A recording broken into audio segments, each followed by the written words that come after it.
Hey, welcome to Well-Crafted Studio, your place to live inspired and create with purpose. This video will show you how to use full-page templates in your Bible art journaling. Before we start, you're going to want to print out the 2 free Psalms 5 templates at www.wellcraftedstudio.com. You can find them in the Creative Resource Library. So let's begin with the template that says 1 of 2, and we're going to fold under the margin on the right side of the paper. Slide that under the page on the left side of your Bible. Snug it in so that it gets as close to the center seam as possible. Alright, now we can start to trace. Use a pencil and just start going over the lines. Bible pages are thin, so you can actually see through them. That's why this technique is so gold. Some of it might not be super clear, so you can flip the page back and forth, or you can use a marker and go over those lines on the template and darken them. But you don't have to trace every detail now either. After you fill in the large areas of color and are ready to add the details, then you can refer to the template again and add those details in by hand. Okay, all done tracing page 1.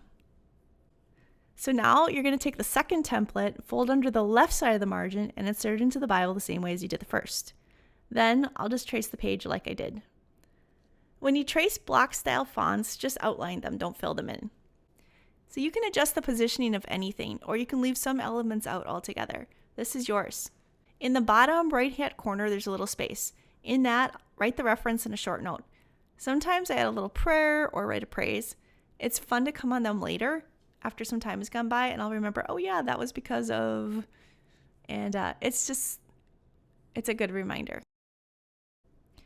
All right, so now we're going to start coloring. I'm going to use watercolors at first to fill in the big areas with the big blocks of color. These are Japanese watercolors. All of my supplies I'll link to for you in the video description. I love these watercolors because they're so pigmented and are fun to work with because the colors are so full. To get the edges, use a small detail brush and go slow. Now that we've filled in the bigger areas of color, I'm going to go back and add some of the medium-sized elements like the trees and rocks. I'm using Caran crayons dipped in water and then to add some details, and then I'll use a wet brush to move the color around for a little more painterly look. I like to do the big areas and then work smaller. When painting or drawing, you can create movement in your piece by trying to imagine the paths and direction of the landscape and nature. So, for example, water flows around rocks. So we're going to make our water flow and eddy around the rocks. Adding in darker elements to each shape helps ground them in the composition and gives them a more realistic attributes like weight and depth. Continue to add a little bits of color to fill out your composition.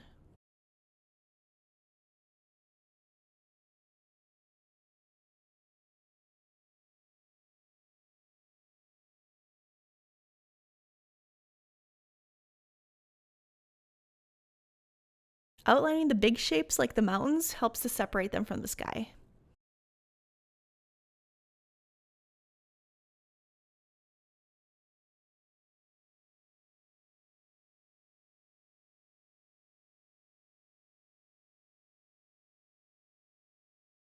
Continue to create contrast with lighter and darker colors.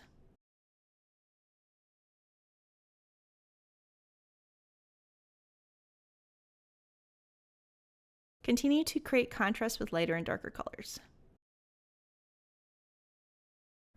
If your page gets too wet, you can blot it with a paper towel. If it's really too wet though, either dry it with a hair dryer or a heat gun, or walk away for a little bit. There are a lot of cool colors in this composition, so I'm going to use more of the orange and yellow and red to balance them. I'm outlining the tent with a red Caran crayon, and then I'm going to just use a wet brush to pull the pigment from the crayon lines into the center of the tent, and that's going to help with the look of the tent. It just naturally adds some lighter and darker areas that way. I really want to emphasize the dark night sky on the left page and contrast it with the brilliant sunlight on the other. So I'm going to add a little bit more dark blue to the night sky, and then a little dark green by the tent contrasts with the light green of the meadow in the daylight. For a full step out of this video, you can visit my blog at Well-Crafted Studio. I also have more videos in the Bible art journaling series for beginners.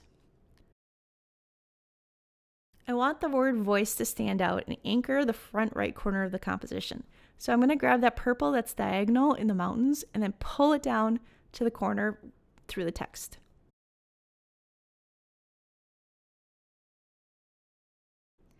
Okay, so the next step is to outline everything with a fine tip pen or marker.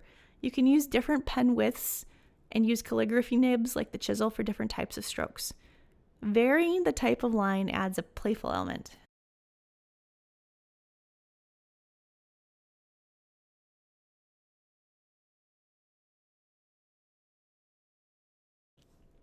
Okay, so I think I'm going to make the word morning red because that's going to balance the red of the tent in the left bottom corner. Good compositions move your eye from one part of the page to another, and we kind of getting people to look at the entire thing. And we're trying to tie both of these pages together, so we're really being conscious of that. A few more details to outline, and I'm going to move over the composition once more. Don't forget to date your work, and done. For more tutorials like this, visit wellcraftedstudio.com.